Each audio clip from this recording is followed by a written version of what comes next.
नमस्कार. आजपर्यंत आपण सर्वजण म्हणजे ब्लॉगमधूनच भेटत होतो, पण आता प्रत्यक्षात सर्व वर्मया उपस्थित आहेत आणि सर्व उपस्थित असताना जो आनंद आज सर्वांच्या चेहऱ्यावर ओसंडून वाहतोय तो तर तुम्हाला पाहायला मिळतोयच. ओके, आणि स्टेट येऊन आम्ही सगळेजण आज राणीच्या साखरपुड्यासाठी इथे आलो होतो. इथे सगळ्या वर्मया आहेत, आपल्या मोस्टली सगळ्याच आहेत. मी त्यांना एक मोस्टली नाही आहेत, ओके. आणि ज्ञाना इथे आहे आपल्यासोबत.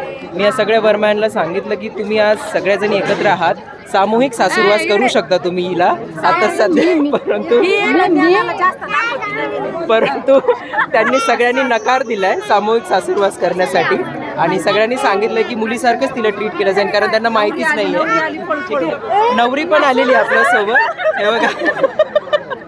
सो नवरी, कसं वाटतंय साखरपुडा झाल्यानंतर? एकदम हॅपी. खूप छान दिसतंय तुम्ही सगळेजण. नवरदेव तिकडे आहेत आणि इथे सगळी फॅमिली आज सगळेजण खूप एन्जॉय करतायत. तुम्हीही एन्जॉय करा आणि हसत राहा. चला, stay tune. Ram Krishna Hari. Bye.